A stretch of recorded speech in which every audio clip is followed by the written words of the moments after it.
BSc presence option સ્ટ્રીટમાં આપ સૌનું સ્વાગત છે દર્શક મિત્રો. હું યોમિકા આપની સાથે. ભારતીય બજાર આજે સતત ત્રીજા દિવસે તેજી સાથે આગળ વધી રહ્યું છે. તો તેજીમાં હવે તેજી ક્યાં કરવી એ આપણે વાત કરવાની છે. તો આપણી સાથે દહેજ ક્લબના દેવજ્ઞ શાહ પણ આપણી સાથે જોડાયેલા છે. તો દેવજ્ઞ સર, સૌથી પહેલાં સ્વાગત છે આપનું ફરી એક વખત.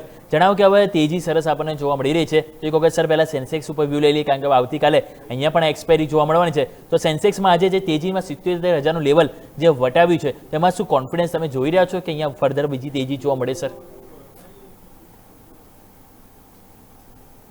સેન્સેક્સમાં મને સારી એવી તેજી લાગે છે. અત્યારે 77,062 જે લેવલ ચાલી રહ્યું છે તે જોતા લાગે છે કે અત્યારે એને હેમર ઓલમોસ્ટ બનાવી દીધી છે એમાં. તો મને એવું લાગે છે કે કદાચ આપણને આવનારા સમયમાં 78,350 78,350 સુધીના લેવલ્સ આમાં જોવા મળી શકે છે. તો અહીંયાથી લગભગ 1300 પોઈન્ટની તેજી સેન્સેક્સમાં જોવા મળી શકે છે. નો ડાઉટ થોડું વચ્ચે રિટ્રેસમેન્ટ આવી શકે છે, પણ આવતા 10 દિવસમાં આપણને 77,800 સુધીના લેવલ્સ એમાં કહું છું એમ જોવા મળી શકે. ઓકે, તો આ રીતે એક વ્યૂ બનતો જોવા મળે છે, જેને આપણે ધ્યાન પર જરૂરથી રાખીશું. ઉપર સારી વેબસાઇટ જોવા મળી શકે. તો આવો સ્ટોક સ્પેસિફિક વાત કરીએ કે આજના દિવસે સૌથી પહેલાં તો આપણે વાત કરીએ, ઓલરેડી સરે ઇટરનલ ઉપર સલાહ આપેલી છે કે જેમાં એક કહેવાય કે ફ્યુચર્સમાં લોંગ કરવાની સલાહ આપી છે. પરંતુ સર હું સાથે મારે તમને સ્વિગી પણ વાત કરવી છે. અહીંયા પણ તમે જુઓ તો આજે જે રીતે મોમેન્ટમ જોવા મળે છે 10 ડેમાં 50 ડેમાં ઉપર મહત્વનું તમે જો કારોબારે નીકળવાનો પહેલ બતાવી છે. તમે જો આજે બીએસસી ઉપર અત્યારે 267 રૂપિયા કારોબાર ચાલી રહ્યો છે. સો અહીંયા પણ તમારું વ્યૂ પોઝિટિવ છે કે અત્યારે હાલ થોડું ઇટરનલ ઉપર જ ફોકસ કરીશું સર? હા, સ્વિગી પર બી હું બહુ પોઝિટિવ છું. મને અહીંયા 285 નો લેવલ આવતા ટૂંક સમયમાં દેખાઈ રહ્યો છે. તો આપણે એમાં હોલ્ડ કોઈને કરવા હોય તો કરી શકાય છે. અને નવી ખરીદારી એક ટાઈપ સ્ટોપ લોસ સાથે કરીને તમે 260 રૂપિયાનો સ્ટોપ લોસ સાથે 285 300 ના લેવલ્સ માટે બાય કરી શકો છો. તો આ રીતે એક વ્યૂ બનતો જોવા મળે છે, જેને આપણે ધ્યાન પર જરૂરથી રાખીશું. થોડુંક રિયલ એસ્ટેટ કાઉન્ટર જો તમે નજર કરો તો આજે આપણને પ્રોફિટ બુકિંગમાં જોવા મળ્યું છે. ઓબેરો રિયલ્ટી તમે નજર કરો, ઇવન તમે લોડા ડેવલપર્સ તમે નજર કરશો. અહીંયા બીજી જગ્યાએ આપણને થોડું કહેવાય ને કે જે રીતે મહારાષ્ટ્રના જે સમાચાર આવ્યા હતા પાણીને લઈને, એના બાદ તમે જુઓ તો અહીંયા આપણને એક ઘટાડો જોવા મળ્યો છે. તો સર એક વખત રિયલ એસ્ટેટ કાઉન્ટર તમે નજર કરો, અહીંયા તમને શું લાગી રહ્યું છે? કોઈ સ્ટોક સ્પેસિફિક અહીંયા સ્પેસિફિક સ્ટ્રેટેજી તમે જોઈ રહ્યા છો સર? ના, અત્યારે રિયલ એસ્ટેટમાં જે તેજી કરવાની હતી થઈ ગઈ ને, મંદી બી બહુ લાંબી નથી દેખાતી. તો થોડું કન્સોલિડેશન સાઇડવેઝ જેવું રહે.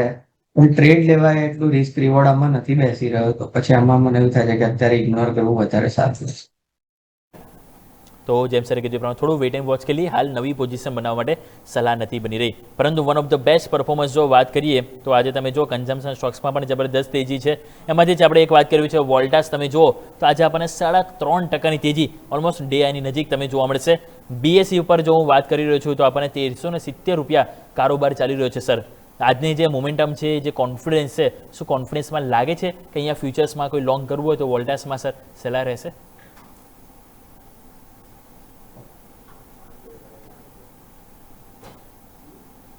વોલ્ટાસમાં બહુ સરસ બ્રેકઆઉટ દેખાઈ રહ્યું છે. અને આ એકવાર 1390 હર્ડલ જો કરી બતાવે છે તો આપણને ઉપર સીધા 1550 રૂપિયા સુધીના ટાર્ગેટ જોવા મળી શકે છે. રિસ્ક રિવોર્ડ ઘણો ફેવરેબલ છે. તો આમાં તમે સ્ટોપ લોસ 1350 નો રાખીને આમાં લોંગ કરી શકો. તો 1350ના સ્ટોપ લોસ સાથે લોંગ કરવાની સલાહ બની રહી છે ફ્યુચર્સમાં, જેને આપણે ધ્યાન પર જરૂરથી રાખીશું. ટ્રેન્ડ સર શું લાગી રહ્યો છે અહીંયા? ટ્રેન્ડ તમને લાગે છે કે હવે ફાઇનલી એક જબરદસ્ત ટ્રેન્ડ સાથે 3000 ઉપર ટકશે? લાગે છે કે આની ઉપર શું મજબૂતી જોવા મળશે? ખાસો ટાઈમ હતો કે અંડર પરફોર્મન્સ રહ્યો છે, પરંતુ હવે એવરી તમે જો ડીપ તો આપણને એક બાઇંગ જોવા મળતું હોય છે. છેલ્લા 3-4 દિવસથી તમે જો હાઈ રાઈ પણ અહીંયા આપણને બનતા જોવા મળે છે. તો અહીંયા શું સેટઅપ તમે જોઈ રહ્યા છો સર? ટ્રેન્ડમાં બહુ સારું સેટઅપ છે મારા હિસાબે. આ અહીંયાથી જશે ઉપર તો સીધો આપણને 3260 સુધીના લેવલ જોવા મળી શકે છે. ઓલમોસ્ટ બ્રેકઆઉટ તો આજે આપી જ દીધું છે.